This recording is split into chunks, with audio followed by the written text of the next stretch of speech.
Hoy regresamos al Evangelio de Mateo, que todavía hay mucho que aprender ahí, ¿verdad? Y pues hemos estado ya por largo tiempo ahí, pero creo que todavía tenemos... bueno, la palabra de Dios es inagotable donde quiera que la abramos. Una vez un predicador me decía, pastor, ya no tengo que predicar, ya se me acabó la Biblia. Y le digo, ¿cómo? ¿Cuándo? ¿Es inagotable? Mateo capítulo 26.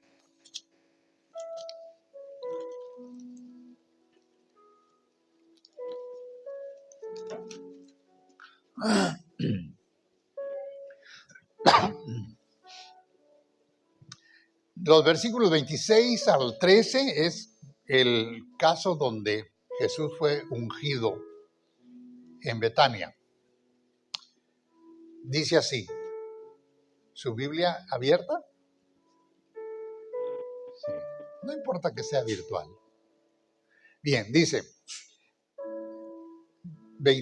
capítulo 26, versículo 6, y estando Jesús en Betania, en casa de Simón el leproso, vino a él una mujer con un vaso de alabastro de perfume de gran precio y lo derramó sobre la cabeza de él, estando sentado a la mesa. Al ver esto, los discípulos se enojaron, diciendo, ¿para qué este desperdicio? Porque esto podía haberse vendido a gran precio y haberse dado a los pobres. Y entendiéndolo Jesús les dijo, ¿por qué molestáis a esta mujer? Pues ha hecho conmigo una buena obra. Porque siempre tendréis pobres con vosotros, pero a mí no siempre me tendréis. Porque al derramar este perfume sobre mi cuerpo, lo ha hecho a fin de prepararme para la sepultura. De cierto os digo que donde quiera que se predique este evangelio en todo el mundo, qué visión la de Jesús, ¿verdad? Todo el mundo. También se contará lo que ha hecho para memoria de ella. Amén. ¿Cree que le va a bendecir esta palabra? Levante su Biblia. Dígalo conmigo. Señor, mi Dios, esta Biblia es tu palabra. Es todo sabia, todo poderosa y toda verdad. Por ella te conocí. Ahora soy salvo, perdonado, nueva criatura. Mi vida ha cambiado y todavía sigue cambiando. Cuando comparto tu palabra con otras personas, ellos, igual que yo, también pueden cambiar. Gracias, Señor, por tu palabra eterna, infalible y sin error. En el nombre de Jesús. Amén.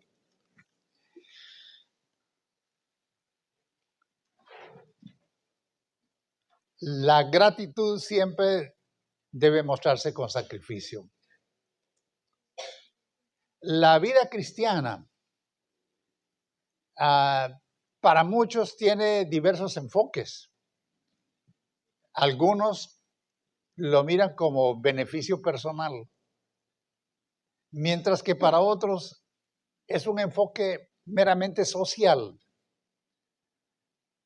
Pero para el cristiano verdadero es una relación íntima, cercana, de gratitud con el Señor Jesús. En el mundo siempre habrá gente que se valga de los pobres para tener ganancia. Parece absurdo, pero funciona así. Muchos levantan instituciones o de alguna manera toman la causa de la pobreza como motivo para enriquecerse o defender sus intereses. Hay tantas cosas, podría decirles mucho acerca de eso, pero quizá tendría que mencionar nombres, países y todo, y no quiero entrar en eso. Así que solo quédese con que sí hay quienes lucran con la pobreza de la gente y se basan en el Evangelio para ello. ¿Quiere decir eso que el pueblo evangélico no hace obras de caridad? No, de ninguna manera. Los orfanatos, los hospitales de niños, todos han sido fundados con base en la fe cristiana.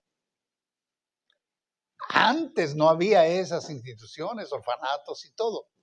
Son los cristianos. ¿Por qué? Porque Jesús sí está interesado en los pobres.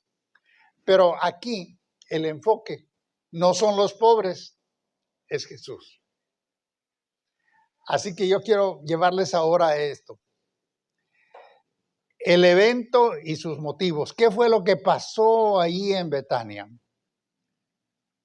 Era el tiempo en que Jesús estaba ya para ir a la cruz. Y el relato dice que en una casa de un hombre llamado Simón, que había sido leproso. Le decían el leproso como sobrenombre porque había sido sanado de lepra.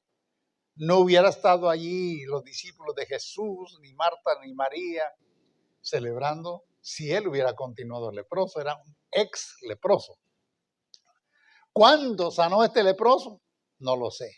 A lo mejor fue aquel que llegó delante de Jesús y le dijo, si quieres puedes limpiarme. O tal vez uno de aquellos 10, porque sabe que los leprosos eran expulsados de su casa, vivían en lugares muy apartados, como una comunidad de leprosos donde la gente buena les llevaba comida y se las tiraban de lejos. Posiblemente esa fue la condición de este hombre, aunque tenía una casa y tenía una familia, pero en el momento de ser leproso todo eso estaba perdido. Yo me imagino a la gente de Betania pasando por la calle, mejor cambia de calle porque esa casa es la del leproso, abandonada. Pero cuando Jesús interviene, lo que el mundo considera inmundo, el Señor lo limpia. Entonces aquella casa ya no era inmunda, el hombre ya no era inmundo, era limpio. Pero ¿cuál era el motivo? El motivo dice que era que estaban celebrando la vida de Lázaro, quien Jesús había resucitado. Y yo creo que Simón tenía un doble motivo. Betania era una comunidad de gente conocida. Me imagino que él era un hombre influyente, como lo era también Marta, María y Lázaro, conocidos en la comunidad. Y ellos se pusieron de acuerdo para celebrar que Lázaro estaba vivo después de que había muerto. Me imagino a Simón diciendo, yo también tengo algo que celebrar, porque Jesús me sanó. Y Jesús estaba allí. Entonces, llegaron al punto, estaban allí celebrando. Me imagino que la comida estaba muy buena. Dice que los anfitriones eran Simón, el ex leproso. Yo le llamo el ex leproso porque, aunque la Biblia dice leproso, pero no estaría bajo esa condición celebrando con más gente. Las hermanas de Lázaro estaban allí. Ellas querían celebrar la vida porque Jesús lo había resucitado. Y por supuesto estaban los 12 discípulos de Jesús. Era un grupo como de unas 17 o 18 personas, por lo menos, ¿verdad? Estaba ahí. Ahora, ¿cómo en un grupo tan pequeño puede haber intereses diferentes, aunque todos estén alrededor de Jesús? Eso nos muestra a nosotros que aunque la gente diga estar alrededor de Jesús, puede tener diferentes intereses. Miren, mientras Jesús hizo milagros mientras sanó enfermos, todo estaba bien. Y todos los discípulos bien contentos, todos. Y Jesús tenía la aprobación de ellos. Por supuesto, Jesús no necesitaba la aprobación de ellos, ¿no? Pero cuando se trató de la economía, ahí surgió el problema. Y eso es ahora todavía un gran problema. Ir a la iglesia, qué bonito, pues ahí sanan los enfermos, el Señor se manifiesta, nos gozamos alabando. Pero que no me pidan dinero, porque eso no. Y ustedes saben cuántas críticas el mundo hace a la iglesia por las ofrendas, por los diezmos. A ustedes mismos alguna vez le han dicho, ¿qué haces en la iglesia dando diezmos? Porque el mundo es así. Cuando el corazón está endurecido, interesado solamente en sus causas propias y no en la de Cristo, el corazón es endurecido. Bueno, entonces, esto nos lleva a pensar en estos muchos creyentes que solo se enfocan en la celebración, pero dinero no, eso no. El anfitrión, Simón, el dueño de aquella casa, no dice el relato bíblico que ha dicho nada. Estaba observando nada más. ¿Por qué? Porque él confiaba en Jesús, él amaba a Jesús, él había sido perdonado y sanado y estaba contento, pues se cayó. No dijo nada. Pero ¿quiénes protestaron? ¿Quiénes fueron?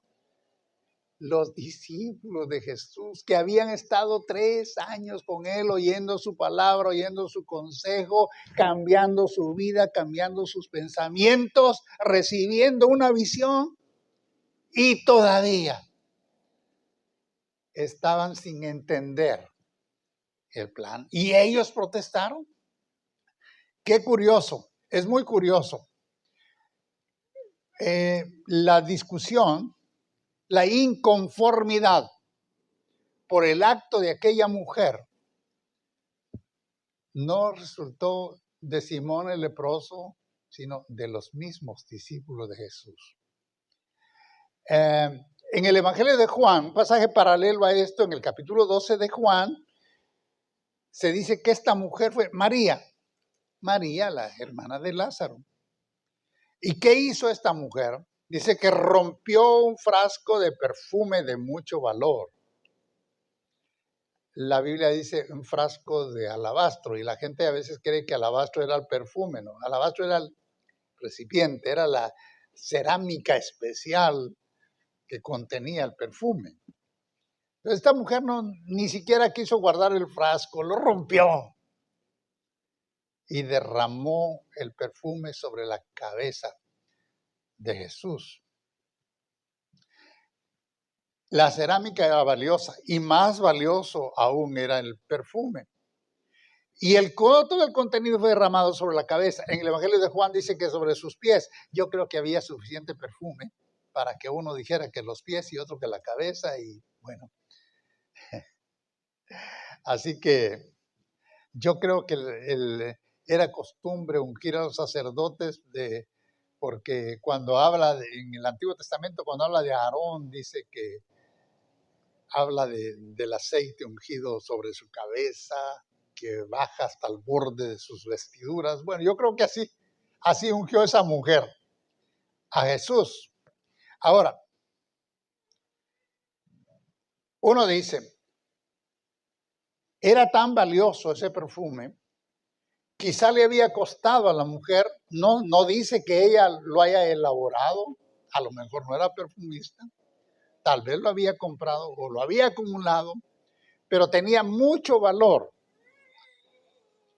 El Evangelio de Juan no dice que protestaron los discípulos, sino que protestó Judas. Pero ustedes saben que hay ideas que se contagian. Y yo me imagino el grupo. Y cuando el frasco fue derramado y el perfume salió, el primero que frunció el ceño fue Judas. Y luego lo vio Pedro y luego lo vio Tomás. Y fueron como poniéndose de acuerdo para protestar todos por el acto de aquella mujer que estaba desperdiciando en el concepto de ellos un perfume valioso. Fíjese que en el Evangelio de Juan, en el capítulo 12, Judas le pone precio de una vez, pues dice, se pudo haber vendido por 300 denarios. 300 denarios era el sueldo de un año de una persona, de un trabajador, porque el salario diario era un denario. Entonces, para ellos era de mucho valor económico, pero para María tenía otro valor, tenía el valor de la gratitud. Cuando ponemos el valor económico sobre la gratitud, va a pesar más eso.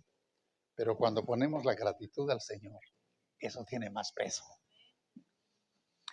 Nosotros, como hijos de Dios, tenemos que ser gente agradecida. Porque nadie pudo amarnos como Cristo. Es incomparable su amistad.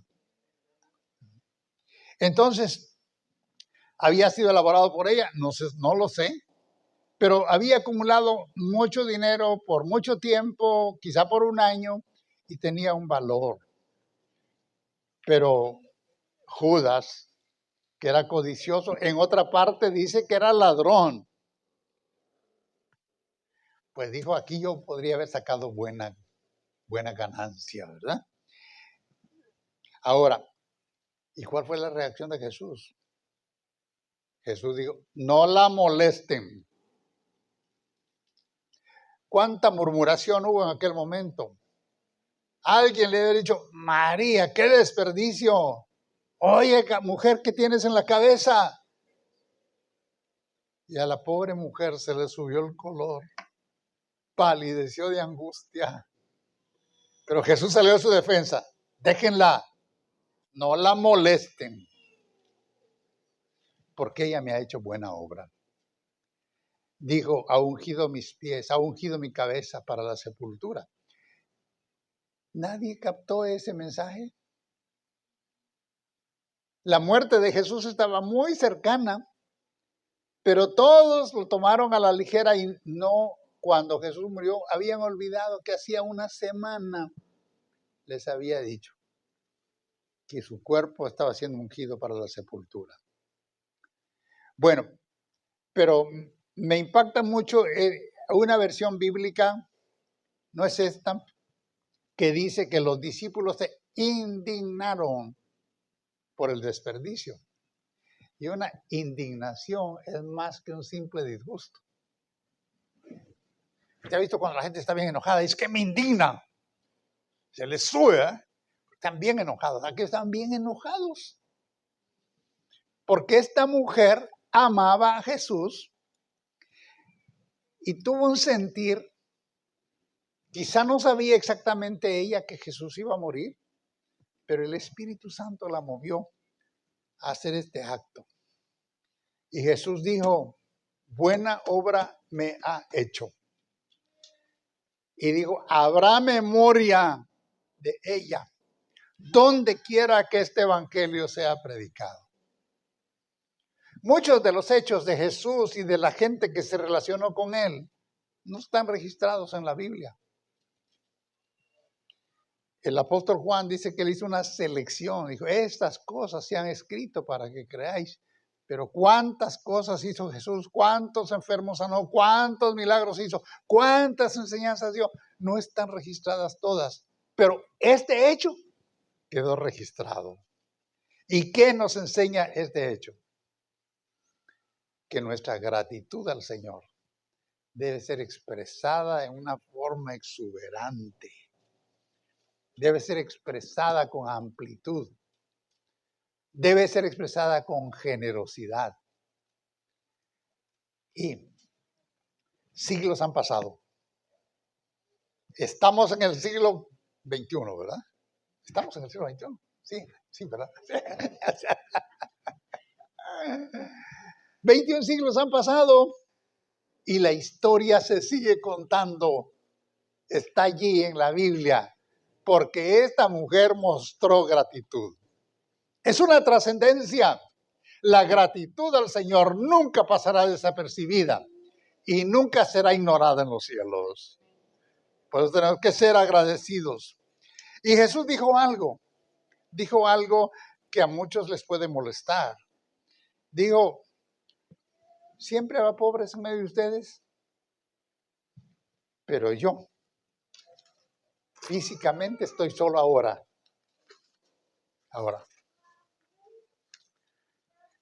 Y los siglos han pasado y la pobreza sigue ahí.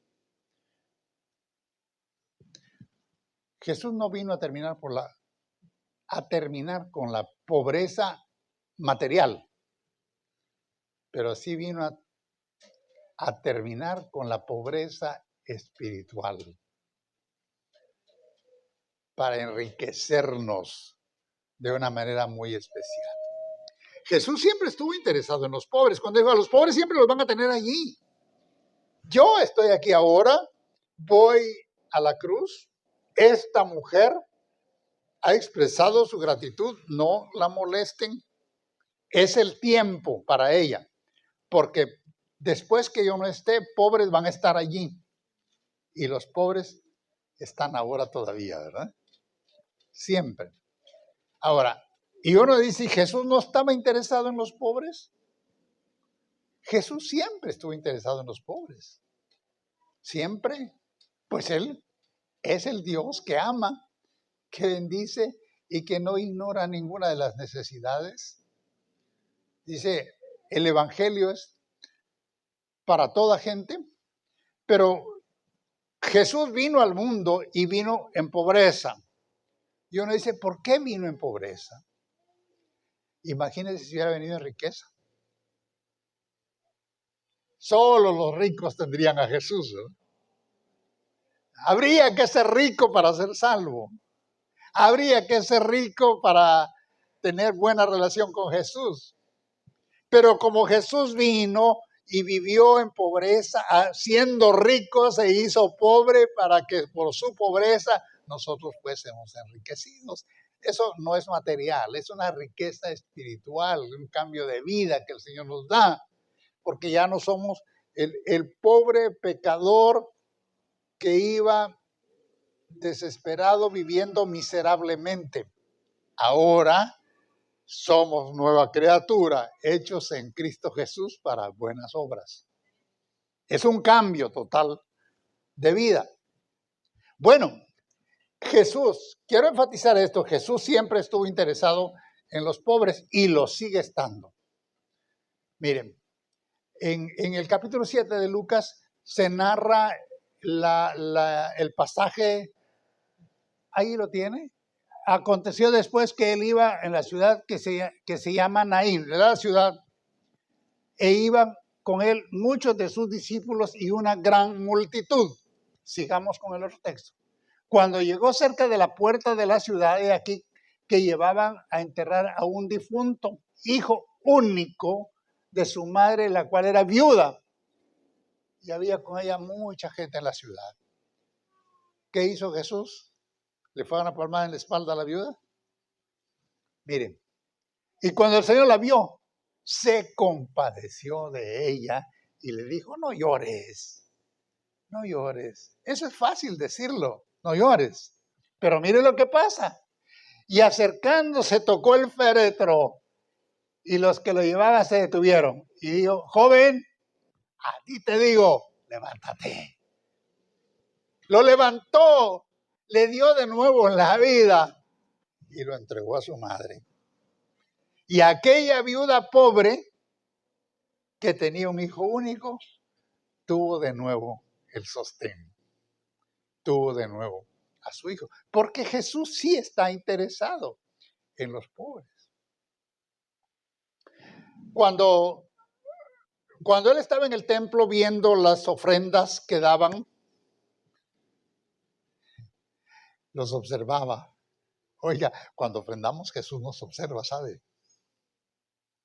Y estaba viendo, pasaban todos, los ricos, los fariseos, los todos, y me imagino Era la túnica, sacaban la bolsita y buscaban la moneda para dar. Pero vino una mujer viuda, pobre, que solo tenía 2 moneditas. Era todo lo que tenía, dice todo lo que tenía. Y lo puso en las ofrendas. ¿Y qué dijo Jesús? Esta dio más que todos. ¿Por qué? Porque lo dio con el corazón. Ahora, ¿usted cree que esa mujer pobre de ahí en adelante aguantó hambre? ¿Usted cree que se quedó sin techo? No, porque Jesús la bendijo, reconoció su entrega. Queremos tener permanentemente la bendición de Jesús.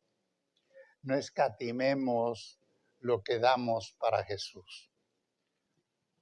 Nunca cerremos el puño. Jesús bendice y multiplica. Y aquella mujer que solo dio 2 monedas, que Jesús dijo que había dado más que todos, yo les aseguro que si la historia estuviera narrada aquí, diría, esta mujer lo tuvo todo. No le faltó pan, no le faltó vestido, no le faltó techo, hasta su muerte.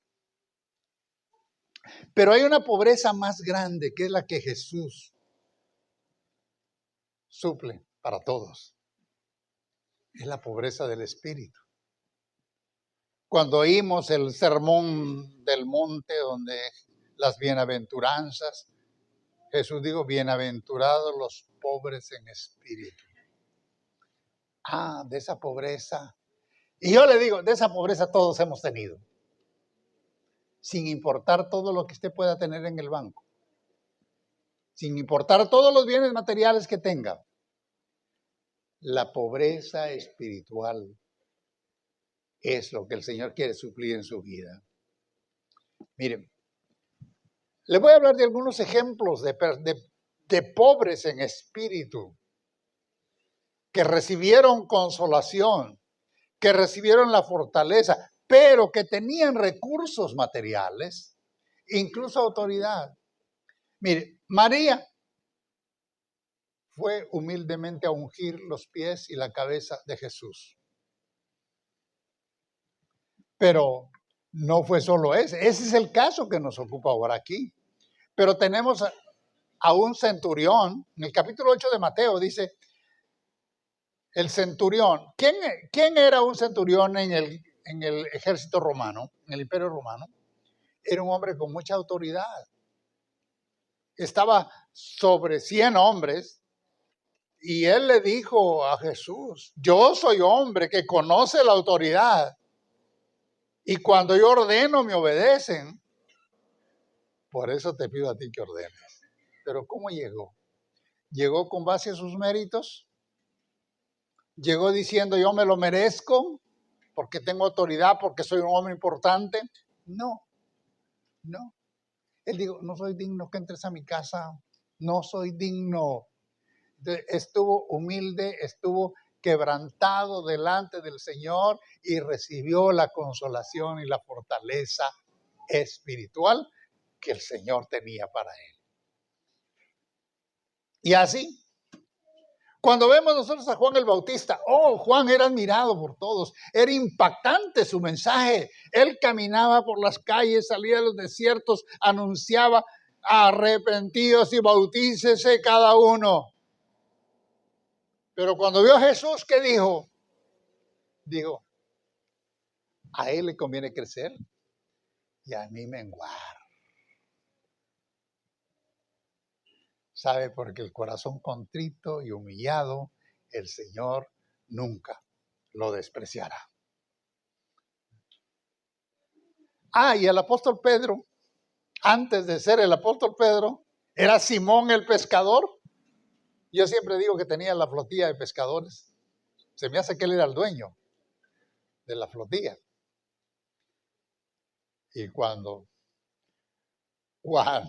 fue impactado por el poder de Jesús, cuando vio los milagros, cuando se calmó la tempestad, apártate de mí, Señor, yo soy hombre pecador. Entonces no era Pedro el pescador, el que tenía la flota de pescadores, no era el que tenía mucho dinero, el que tenía una casa, el famoso en Capernaum. No, era el hombre humilde, humillado, reconociendo su bajeza, su indignidad delante del Señor. ¿Y qué hizo Jesús con cada uno de esos que se humillaron delante de Él? Los exaltó, los engrandeció, les dio un lugar y quedaron registrados para la historia aquí en la Biblia.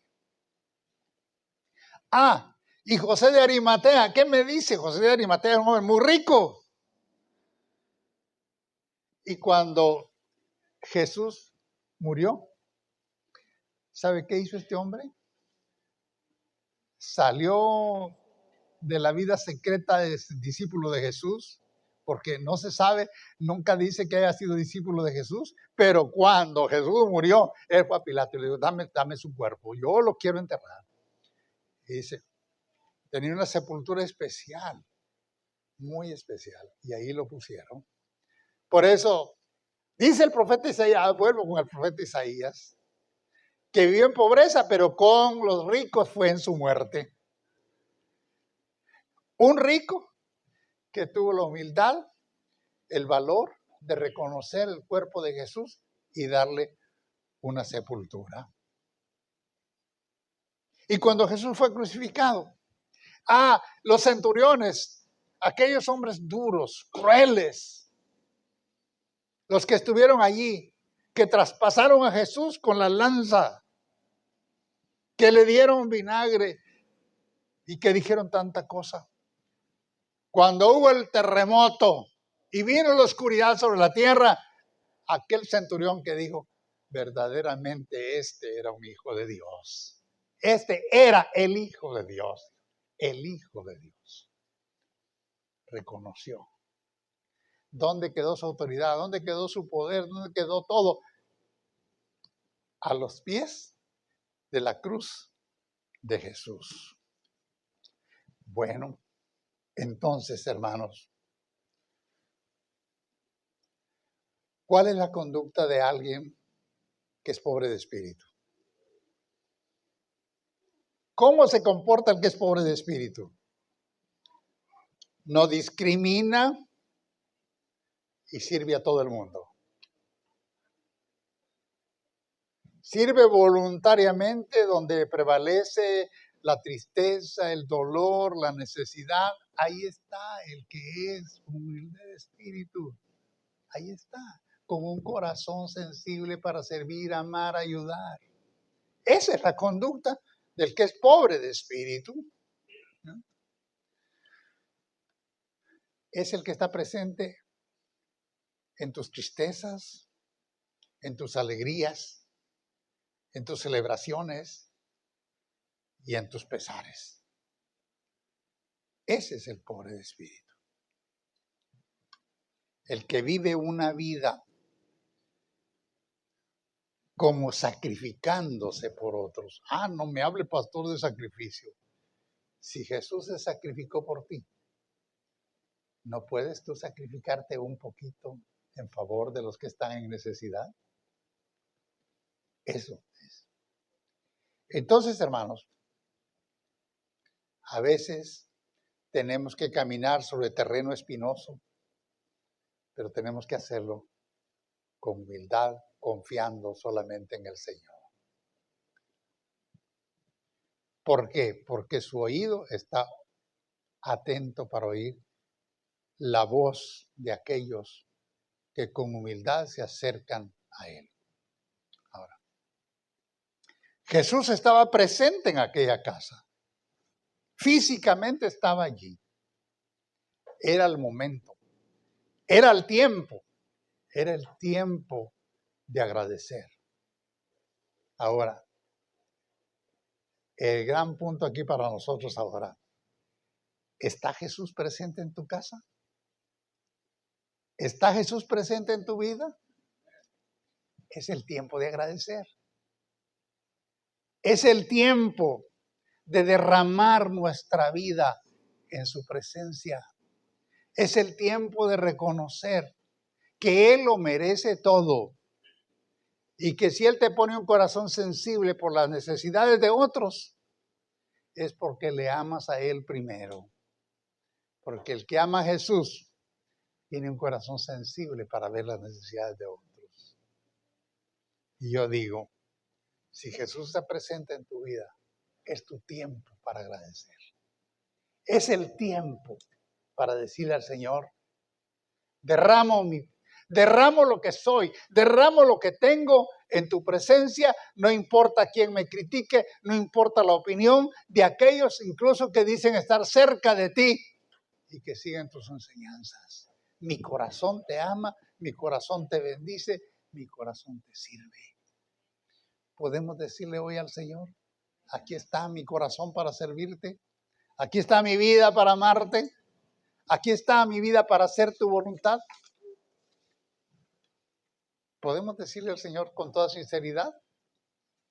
Bueno, entonces vamos a orar y decirle al Señor. El desafío hoy es, no sea como Judas, no sea como los discípulos que se convinieron con Judas para protestar por lo que se hacía por Jesús. Sea como Simón, que guardó silencio, agradecido. Sea como Lázaro, agradecido. Sea como las hermanas de Lázaro, agradecido. Sea como María, agradecido. No importa cuánta Biblia sepa, si no tiene un corazón agradecido, no están en el corazón de Jesús. Porque Jesús busca al que tiene gratitud. Por eso, a mí me inspira mucho la vida y las confesiones y las oraciones del salmista David cuando decía, bendice alma mía Jehová y no olvides ninguno de sus beneficios. Él es el que perdona todas tus iniquidades, el que sana todas tus dolencias, el que sacia de bien tu boca, de modo que te rejuvenezcas y vivas como el águila. El Señor está aquí presente en tu vida para que vivas para Él, para que le agradezcas. Vamos a estar de pie y vamos a darle gracias al Señor. Nuestros amigos en las redes sociales, nuestros hermanos, también oramos juntos